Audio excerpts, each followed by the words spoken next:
terakhir. Awalnya adalah education 1.0, kemudian education 2.0, kemudian education 3.0, terakhir adalah education 4.0. Nah, di dalam kaitannya dengan education 4.0 itu ada, halo? Kenapa, Neng?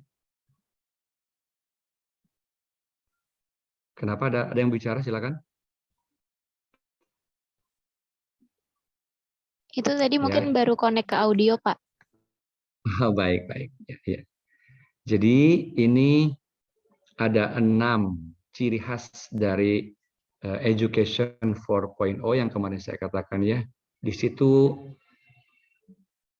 pemahaman tertinggi tentang pendidikan adalah hedagogi, di mana hedagogi itu adalah sebuah ilmu dalam bidang pendidikan yang menjadikan peserta didik itu sebagai aktor utama yang menentukan kemandirian dalam banyak hal. Makanya di sini ada personalized learning, pembelajaran perseorangan, terus ya ada digital classroom, ada smart technology, ada augmented virtual reality, ada artificial intelligence, sampai gamification.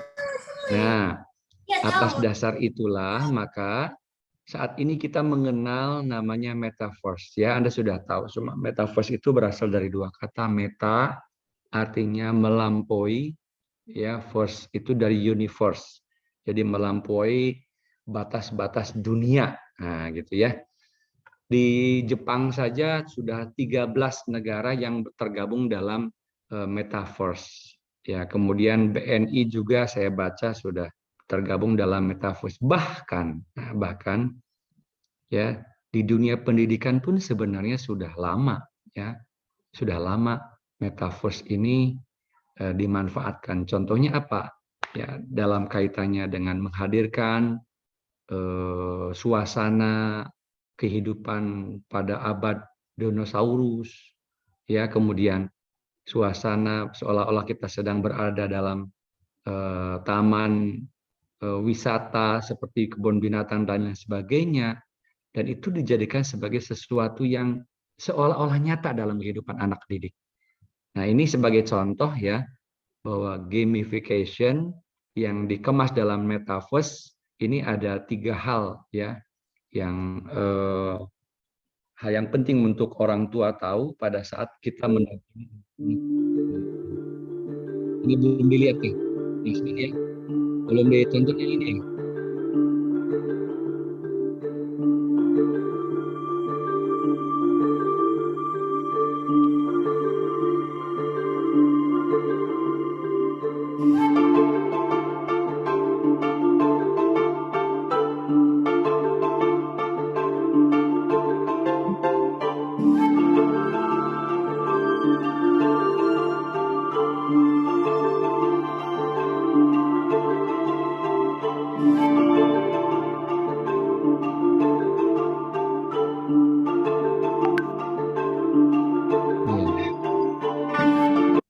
Yang kedua ya.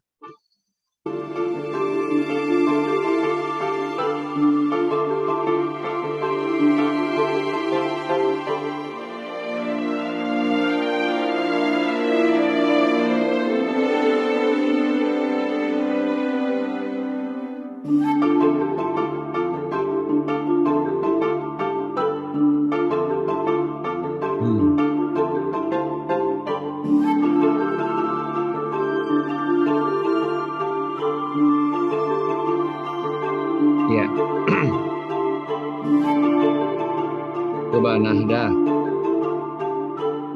Coba kamu apa yang bisa ditangkap? Apa yang bisa ditangkap? Yang sudah baik. Ini minggu lalu belum ya? Belum dibahas iya, ya? Belum, Pak. Oke, silakan.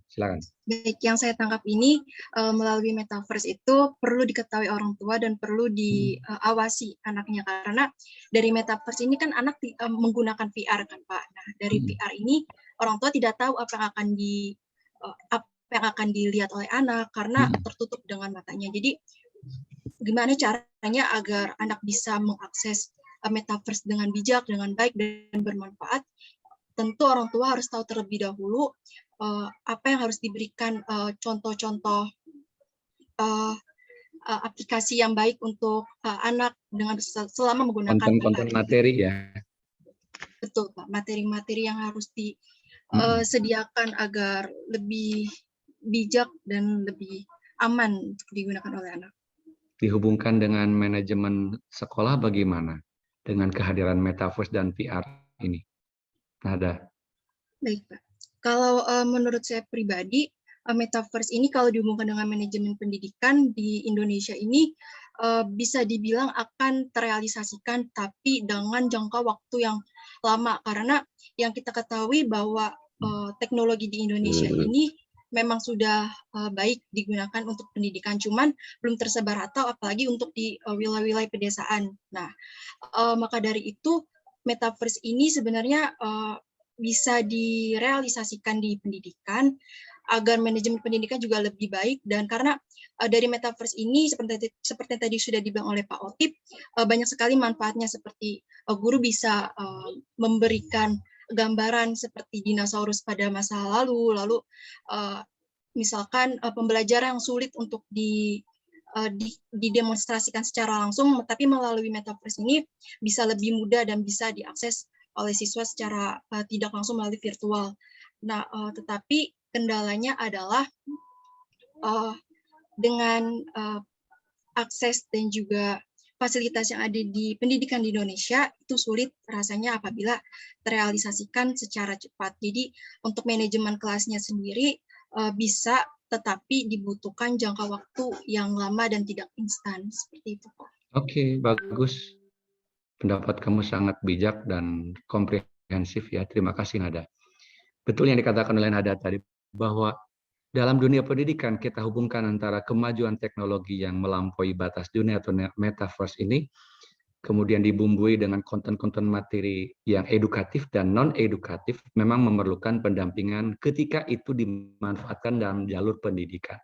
Ya bukan hanya metaverse saja sih, komputer juga sama gitu ya. Tapi artinya, karena ini kan sudah melampaui batas kenormalan dunia, bahkan naik haji saja sekarang itu cukup dengan melihat sudah terasa kita seolah-olah sedang tawaf, sedang sa'i, sedang melontar jumroh, luar biasa gitu ya. Bahkan mungkin Anda sudah bisa membaca di dunia maya, guru sejarah yang kreatif itu dengan berlangganan pada Metaverse ini bisa berkomunikasi dengan suara persis seperti Bung Karno yang sudah meninggal, ya kan ya, dengan Pak Harto. Ini kan sebuah luar biasa gitu ya. Memang sebelum Metaverse dan virtual reality ditemukan kan memang ada teknologi yang bisa mengambil sebuah standar suara seseorang, lalu seperti dalam apa tuh lawannya film si Unyil tuh, Upin Ipin tuh apa kalau di kita yang Jarwo kuat itu apa, Jarwo itu apa? Sopo Jarwo, Pak. Sopo Jarwo. Apa? Sopo Jarwo. Sopo Jarwo. Itu kan suaranya saudara Deddy Mizwar ya. Padahal sebenarnya Deddy Mizwarnya tidak ikut, cuma memang direkam, record gitu ya suara asalnya, lalu dibikin suara pengisi yang lainnya, itu bisa. Bahkan Bapak ketika menemukan kesulitan siapa nih yang harus menjadi pengisi suara dalam sebuah company profile, suara Bapak direkam oleh kawan Bapak yang jago IT tersebut, suara Bapak itu bisa dimodifikasi dengan suara apapun termasuk menjadi suara wanita. Luar biasa. Nah, ini kan artinya ini sebuah lahan ya yang manajemen sekolah itu harus kita manfaatkan, sehingga suatu saat kalau Anda menjadi pengelola sekolah, jangan kayak para kepala sekolah zaman sekarang, sibuk dengan urusan tanda tangan palsu, stempel palsu, bikin LPJ bos segala macam, tapi tidak berpikir bagaimana cara memfasilitasi, menghadirkan materi pelajaran yang sesuai dengan kekinian. Nah, sebagai contoh ya, Bapak ini jadi konsultan di Al-Azhar Ramaun itu memberikan masukan tentang betapa pentingnya melibatkan virtual reality dalam pembelajaran. Enggak nyambung. Selevel Al-Azhar itu enggak nyambung. Buat apa? Udah kita yang ini aja yang bagus, yang sekarang sudah bagus aja tuh. Selevel Al-Azhar aja saya nggak malu mengatakan. Karena saya ngomong begini tuh, kata orang-orang nggak nyambung, saya nggak bisa. Udah biarin aja yang manual. Astagfirullahaladzim. Padahal kalau ada sekolah yang berani menggunakan manajemen begini, betapa hebatnya kan kualitasnya anak yang tadinya malas belajar menjadi semangat dan lain sebagainya. Itulah kenyataannya. Terima kasih Nahda ya. Nah, ini sebuah ilustrasi saja ya. Ilustrasi dari dunia kamera yang mungkin Anda belum hadir dan belum lahir pada waktu itu ya. Kami seolah-olah ya yang dikatakan dengan orang-orang di perguruan tinggi itu boleh dikatakan mengelola sebuah kamera yang pada awalnya tahun 1934 ya, produk kamera ya sampai dengan 2013 itu masih memproduksi semacam negatif film, ya namanya negatif film. Jadi sebelum ada digital foto handphone ini, Anda mungkin belum tahu bagaimana susahnya orang membuat foto, kan gitu ya. Punya Kodak, punya kamera, tapi nggak ada negatif filmnya atau klise dulu zaman bahasanya itu klise. Ada mengenal nggak istilah klise? Cynthia, nggak kenal ya? Enggak ya? Kalau Bapak kenal, lalu dimasukkan. Nah, sekarang sudah tidak zamannya lagi model begitu. Cukup dengan berbantuan Apple atau Samsung ya. Sebenarnya Samsung itu bacaannya bukan Samsung, yang benar itu Samsung. Kata kawan saya yang bahasa Korea itu Samsung. Cuma kalau kita kan sudah cenderung ngomong Samsung ya Samsung aja gitu ya. Yang benar itu Samsung. Nah, ini adalah sebuah bukti bahwa memang dunia cyber sekarang itu luar biasa ya. Jadi dikatakan massive open online course. Jadi betul-betul semua dunia terbuka sekarang. Bahkan untuk bisa merekam sebuah kejadian, kita harus punya kamera video dulu kan dulu ya. Kemudian harus diedit. Sekarang tanpa ada editan langsung. Bahkan yang sudah jadi pun bisa diedit. Ini luar biasa teknologi zaman sekarang. Nah, artinya dalam manajemen pendidikan itu sebuah negara itu tidak sebuah bangsa dan sebuah sekolah itu tidak boleh berhenti untuk terus bergerak dan berubah. Makanya Bapak katakan bukan Marzano ya, Gordon Liddell ya, yang mengutip pendapatnya dari seorang futurolog, aku lupa Bapak ya, mengatakan bahwa dunia yang ditinggali oleh anak-anak ini telah mengalami 4 kali perubahan lebih cepat daripada sekolah-sekolah. Ya. Nah, ini menandakan manajemen sekolah diakui atau tidak, apalagi negeri ya, di negeri Anda harus tahu itu sudah mengalami kemunduran yang luar biasa. Sedih saya rasanya gitu ya. Kecuali kalau di swasta bagus itu sudah relatif lebih bagus ya. Nah, ini yang perlu Anda ketahui tentang bagaimana kita memasuki sebuah tahapan menjadi smart campus atau sekolah yang cerdas atau kampus yang cerdas. Di mana kampus yang cerdas itu memiliki 5 kata kunci untuk pembelajaran. Pertama adalah learning is personalized, kemudian learning is competency based, ya, pembelajaran berdasarkan kompetensi, kemudian learning happen anytime anywhere, kemudian learning experience, dan student take ownership. Nah, ini yang harus diciptakan di dalam manajemen sekolah kekinian. Sekali lagi saya katakan, Anda harus berusaha sekuat tenaga menghadirkan rintisan-rintisan manajemen sekolah dengan 5 kunci pembelajaran tersebut. Pak, apa mungkin Pak Ong PGSD saya kayak gini? Jangan salah. Ya, Anda kalau kenal sama namanya Pak Bintang itu mahasiswa bimbingan saya dulu. Aduh, dableknya minta ampun, malasnya minta ampun, tapi dia senang otak-ngatik komputer. Sampai skripsinya pun dibimbing saya oleh saya terkait dengan komputer, dengan media. Sekarang apa yang terjadi? Berubah total.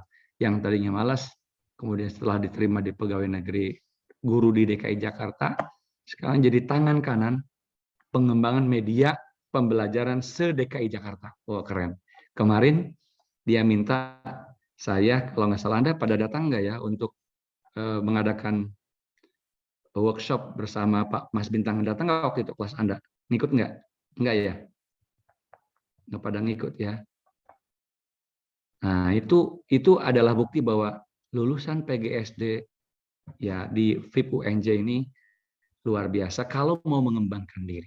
Ya, di sini ciri daripada smart campus yang tadi Bapak katakan ada ada yang disebut dengan gamification, ada smart technology, ada virtual classroom, ada augmented virtual reality, artificial intelligence, dan digitalized classroom. Nah, ini penting sekali diperhatikan oleh Anda karena memang Anda ditakdirkan oleh Yang Maha Kuasa itu di zaman yang sekarang ini gitu loh. Bapak hanya memberikan petunjuk, selanjutnya Anda mengembangkan sendiri. Gimana menghadirkan kampus yang tidak perlu bangunan-bangunan hebat mentereng kayak zaman dulu. Sekarang hanya dengan rumah kecil pun kalau orang itu bisa menjual produk, oh laku keras. Mana ada sekarang orang jalan-jalan dan belanja ke Giant, ke supermarket gitu kan. Ini sekarang udah sepi banget. Karena apa? Marketplace-nya mahal di sana. Harus sewa ini, sewa itu. Sementara di dunia maya itu jualan online sudah begitu memudahkan manusia menjual apapun. Itu ya. Oke, selanjutnya. Nah, ini sebuah gambaran saja. Saya sedang memberikan improvisasi atau pengembangan kepada Anda, ya. Bahwa dulu generasi all itu luar biasa susahnya. Kami yang namanya Anda belum pernah memperhatikan gambar seperti Bapak mengalami. Papan tulisnya masih blackboard, ya. Terus cara alat menulisnya harus menggunakan kapur tulis. Begitu selesai menulis, tangannya belepotan dengan kapur, harus dikeplak-kepluk luar biasa gitu ya. Susah sekali. Penghapusnya dari karpet, luar biasa. Lalu berpindah ke whiteboard, bukan blackboard lagi. Sekarang nggak lagi menggunakan whiteboard, menggunakan smart TV, ya kan, menggunakan handphone, laptop, menggunakan virtual classroom luar biasa. Nah, ini menandakan bahwa berbagai macam penerimaan informasi itu bisa didapatkan dengan cara berubah dan media yang berubah setiap zaman, ya, setiap masa.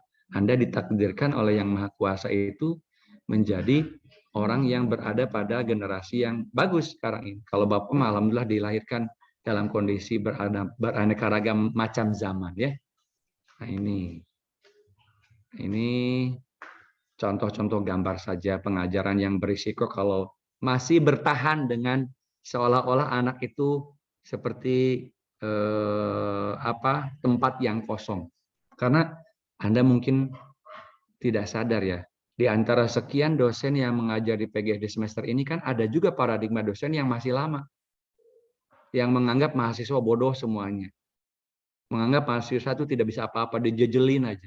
Padahal Bapak harus sadar sebagai dosen itu bahwa setiap mahasiswa punya potensi. Tergantung kita bagaimana, ya. Kita hanya mengkonstruk bagaimana mereka didampingi menjadi orang yang hebat. Itu saja dari Bapak. Ya, jangan seperti gambaran ini, jejelin gitu ya mahasiswanya. Seolah-olah anak itu hanya menerima saja. Tidak ya, tidak begitu. Nah, sementara generasi now, Anda di sini nih. Ya, luar biasa di sini. Generasi zaman sekarang itu luar biasa ya. Bagaimana dia mendapatkan komunikasi dan mendapatkan informasi yang tidak pernah lepas dari kehidupan Anda. Nah, tinggal bagaimana tantangannya Anda sebagai guru, bahkan suatu saat akan menjadi pimpinan sekolah, memfilter berbagai macam informasi yang hadir tanpa diminta pun, itu betul-betul di-manage dengan baik. Seperti Nahdah katakan ya, how to filter information. Itu penting sekali. Bukan hanya terjadi pada diri dan guru dan anak ya, tetapi pada diri Anda juga. Berapa banyak generasi muda Indonesia tidak pernah memperhatikan masa depannya, hanya mengorbankan dirinya, otaknya, berjam-jam di depan laptop tanpa mengenal masa depannya. Nah, ini bahaya, kecanduan segala macam. Memang ada yang baik di depan laptop menghasilkan duit, tapi kan tidak semua orang punya kemampuan yang sama. Kan gitu ya? Oke. Nah, ini contoh dari era generasi, tren, dan karakteristiknya. Ini baby boom, kemudian generation X, generation Y, kemudian generation Z, dan generation Alpha. Anda bisa lihat, bandingkan ya. Di era pembangunan pasca Perang Dunia Kedua, di dunia yang semakin optimis dan stabil secara finance, disaksikan beberapa perubahan sosial yang penting, gerakan perempuan, gerakan hak sipil, gerakan perdamaian, peningkatan kemampuan menyebabkan konsumerisme tumbuh, ditandai dengan idealisme ya dan kompetitif. Itu pada awal kita merdeka ya, zaman itu.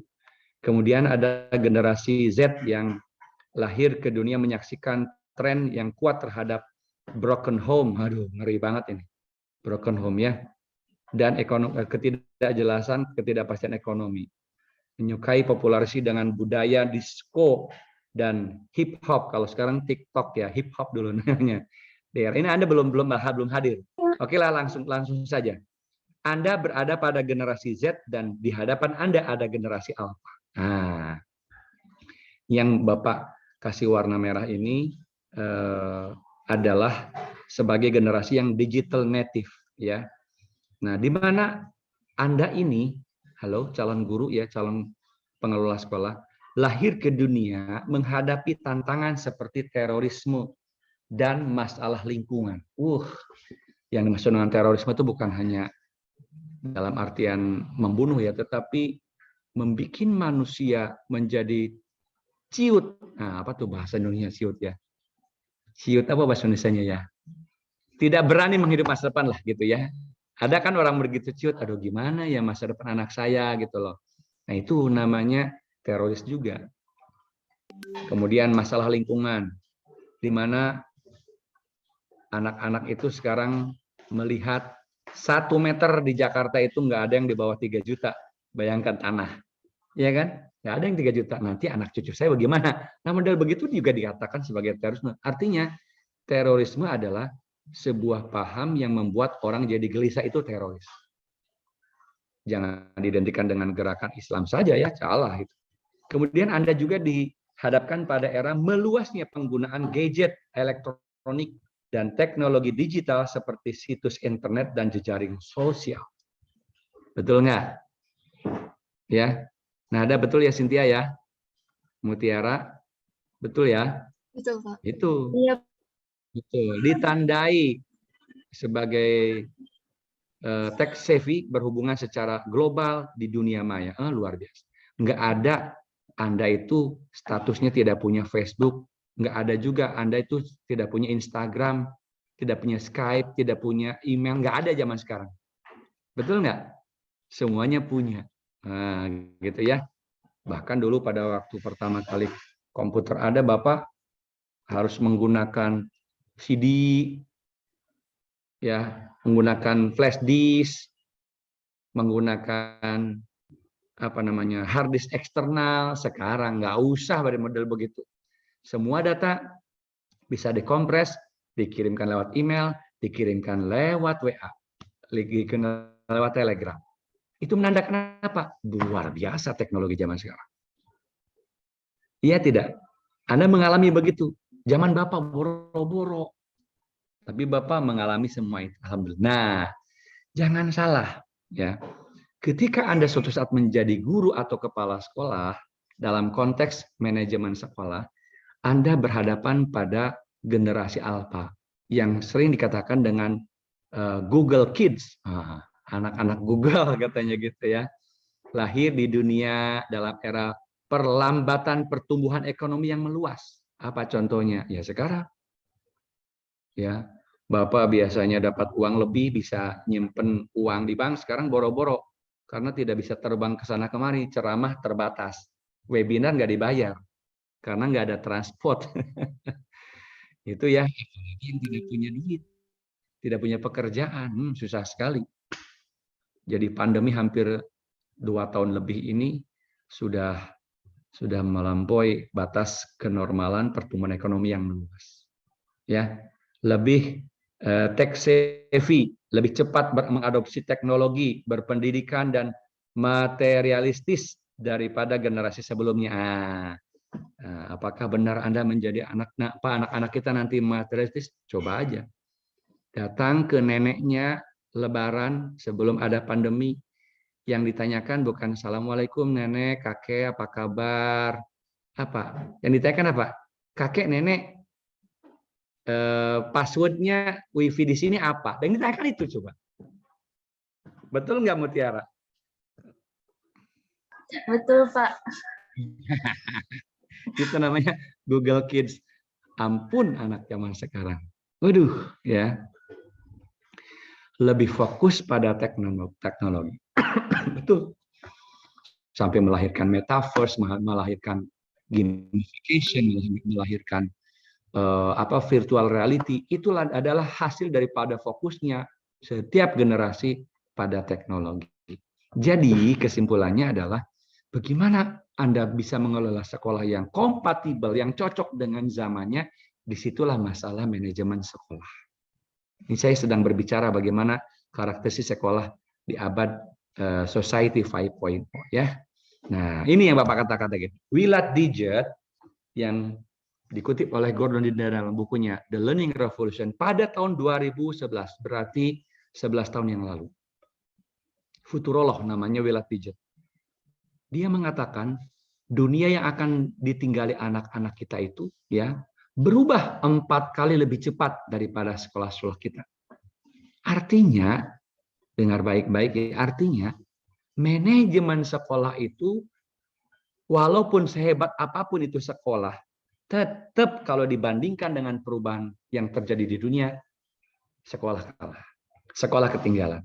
Apalagi sekolahnya yang tidak mau berubah. Apalagi penataan pengelolaan manajemen sekolahnya nggak pernah beradaptasi. Kata almarhum Basuki, wes. Bablas itu sekolah. Nah, banyaknya sekolah kampus yang gulung tikar gara-gara ini nih.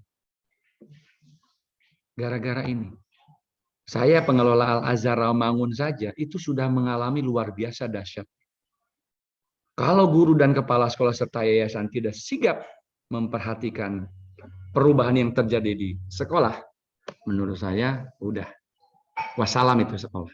Makanya Bapak punya kepentingan besar menyampaikan hal ini kepada Anda. Tolong ketika jadi guru dan jadi kepala sekolah atau pengelola sekolah harus selalu melek beradaptasi dengan manajemen di luar manajemen dasar.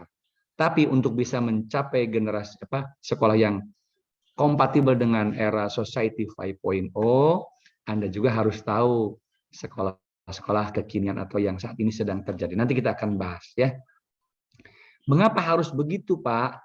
Karena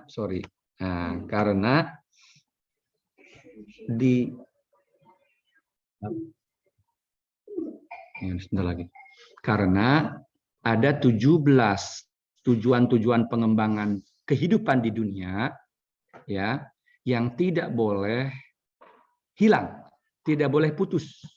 Namanya sustainable, jadi berkesinambungan, berkelanjutan. Sustainable Development Goals ya. Siapa yang merencanakan? Yaitu UNESCO dan UNICEF. Ke-17 itu satu di antaranya, nomor 4 adalah adanya quality education. Apa itu? Setiap negara anggota PBB wajib mentaatinya bahwa dalam kondisi apapun, dengar baik-baik nih, dalam kondisi apapun, negara itu apakah pasca tsunami, pasca perang, kemudian kena COVID, tetap ke-17 ini harus terjamin pengembangannya. Nah, yang sedang kita bicarakan itu terkait dengan nomor 4, yaitu quality education. Jadi tidak boleh, learning loss itu tidak boleh. Yang diklaim oleh Mas Nadiem terjadi learning loss atau pembelajaran yang hilang, artinya tidak bermutu lah gitu bahasa kitanya. Pembelajaran tidak bermutu selama pandemi itu tidak boleh terjadi. Makanya seorang Menteri Nadiem ini harus memutar otak, ya, bagaimana caranya menghadirkan sebuah pembelajaran yang tetap berkualitas atau quality education. Nah, jadi salah satu tujuan dari Sustainable Development Goals adalah ya tadi itu Bapak katakan, ya, semua anak mendapatkan pendidikan yang berkualitas sejak dini. Jadi bagaimana Pak dampaknya kalau anak-anak ternyata terlantar tidak mendapatkan akses pendidikan? Yang bertanggung jawab ya Pak Jokowi. Yang bertanggung jawab adalah para menteri. Ya, harus bertanggung jawab dia. Karena sudah jelas UNESCO ya itu sudah menetapkan ada 17 pengembangan di setiap negara yang tidak boleh putus dalam kondisi apapun. Nah, itu ya. Begitu ya. Oke. Nah, tadi Bapak sudah jelaskan karakter generasi milenial dan post milenial ini Anda berada di sini kan? Ada grow up alongside technology. Jadi Anda itu dilahirkan betul-betul dan ditakdirkan hidup di lingkungan teknologi. Itu ya, ini gambaran saja Bapak katakan ya. Nah, ini penguatan saja bahwa karakteristik generasi Z ini baik di rumah maupun di luar secara mobile, artinya ketika kita sedang beraktivitas di luar rumah, ketergantungan penggunaan internet itu luar biasa. Ya. Kalau di luar remaja, Anda termasuk remaja ya. 97% Anda tidak mengerjakan yang kecuali internet. Makanya kalau habis kuota itu kayak kiamat sugro. Habis kuota itu orang sampai jerit-jerit. Anak juga sampai mukul-mukul orang tuanya minta kuota. Aduh, luar biasa. Apa aktivitasnya? Yaitu berinteraksi melalui media sosial, menjelajah internet, bermain game, dan mendengarkan musik.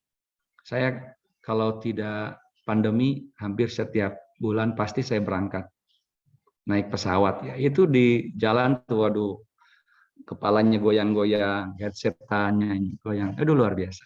Itulah dunia generasi zaman sekarang itu ya, dianggapnya modern. Oke, ini gambar-gambar penguat saja bahwa tadi Bapak bilang 93% anak-anak mobile menggunakan internet, di rumah 62%. Ini buktinya. Luar biasa kan? Nah, ini karakteristik dari revolusi industri yang pernah kita sampaikan ya, bahwa karakteristik dari revolusi industri atau Industrial Revolution 4.0 itu memiliki 5 karakter. Ada namanya Internet of Things, ya, artinya semua itu tergantung pada internet. Bapak itu tidak sulit mendapatkan apapun berbasis internet apapun, semuanya sudah tersedia dan tersaji luar biasa. Ya. Kemudian artificial intelligence, kecerdasan yang bisa dimodifikasi, dipalsukan, ditiru. Ya. Contohnya ya mohon maaf ya, pada zaman dulu Bapak harus menghadirkan guru ngaji kalau ingin membaca Al-Quran dengan fasih dan ilmu tajwid. Tapi sekarang orang dengan bantuan robot, bantuan artificial intelligence, ilmu tajwid sudah tinggal download di internet. Tidak perlu menghadirkan ustadz datang ke rumah. Itu ada. Kemudian ada printer 3D ya. Kemudian ada juga big data. Wah, semua tersaji sampai saya bingung. Kemarin ada orang yang minta foto saya, tetapi saya tidak kasih, nongol di internet. Oh, ternyata memang big data. Sampai mencari alamat, mencari data Pak Oti pun tidak sulit. Karena apa? Semua terjaring dengan data besar, data raya. Makanya orang tidak bisa ngumpet, ya. Dimanapun Anda bisa ketahuan. Ketika registrasi di UNJ, Anda mencantumkan alamat rumah, alamat KTP, segala macam kan ya, itu ngelingkirnya itu bisa disedot oleh dunia maya. Yang terakhir adalah robotic automation. Ya, robotik yang otomatis. Ya, otomatis robot itu bisa dimanfaatkan oleh orang-orang dengan teknologi dan memanjakan. Ini adalah ciri daripada revolusi industri 4.0. Ini generasi lingkungan yang harus Anda siapkan pada saat nanti Anda mengelola sebuah sekolah, bahwa lingkungan yang dihadapi oleh guru pada saat generasi Alpha dan generasi Z ini tidak pernah terlepas dari yang namanya communication, critical thinking, creativity, collaboration, computational thinking, dan compassion. Ya, itu ya. Jadi ada, kalau awalnya dulu 3C, sekarang 6C. Jadi kalau Anda mengatakan ciri daripada pembelajaran anak didik di abad 21 bukan 3C lagi, bukan 4C lagi, tetapi 6C. Bukan hanya communication, critical thinking, creativity, collaboration, tetapi ada computational thinking dan compassion. Ya, itu sebuah keniscayaan yang akan terjadi pada diri anak. Makanya manajemen sekolah wajib menciptakan pembelajaran ini yang di kotak putih ini, pembelajaran untuk mengembangkan kemampuan berkomunikasi dan berpikir kritis.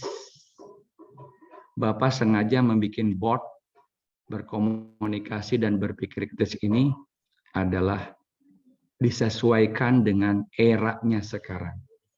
Kalau orang tidak mampu berpikir kritis, maka Anda akan dilibas oleh kebutuhan zaman. Kalau orang tidak punya kemampuan berkomunikasi yang bagus, merawat informasi, Anda nggak siap bersaing dan bertanding, termasuk pengelolaan sekolah. Makanya Bapak lagi pusing banget memikirkan, gedungnya bagus, padahal Bapak tidak minta yang bagus-bagus. Nah, sekarang sudah tidak zamannya lagi gedung bagus. Karena Pak, yang di pola itu, sekarang yang dicari itu adalah pola manajemen sekolahnya kayak apa. Nah, gitu ya.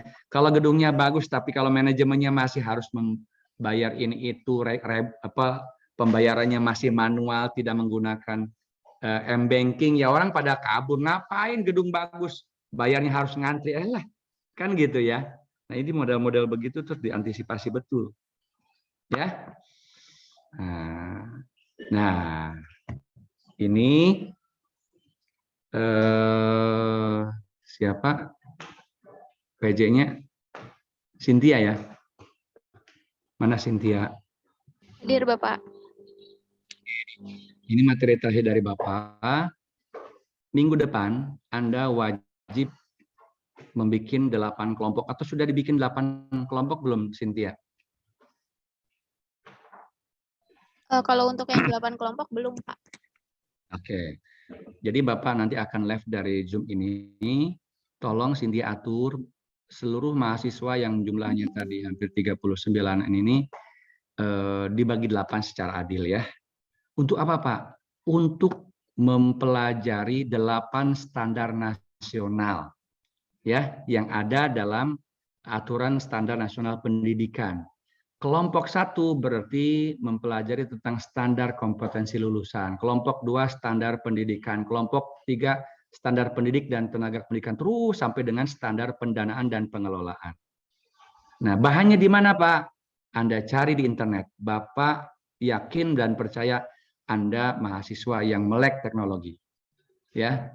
Jadi sekarang manajemen open access ya, akses yang terbuka, tidak sulit mencari. Nanti kalau Anda kekeh tidak tahu dan tidak menemukannya, baru Bapak akan bantu. Ya. Jadi satu kelompok wajib mempelajari 1 standar nasional pendidikan dari 8 tersebut. Gimana caranya pelajari? Lalu bikin rangkuman, kupas dalam sebuah laporan rangkuman dalam PPT, lalu ditayangkan mulai minggu depan. Siapa yang akan muncul duluan minggu depan, di spin ya, dikocok. Ya, siapa yang keluar duluan, itu yang dia maju. Jadi semua mahasiswa dan kelompoknya harus ready to for presentation group gitu ya. Jadi siap untuk mempresentasikan kelompok. Oke, Cynthia paham ya? Iya, paham Bapak. Untuk kelompoknya Nah, berjumlah 7 atau 8 ya Pak? Mengingat kayaknya waktu terserah minggu jumlah. lalu sepertinya 7. Karena dari SNP-nya saya hitung ada 7 Pak. 8, mana ada 7. Oh 8 ya?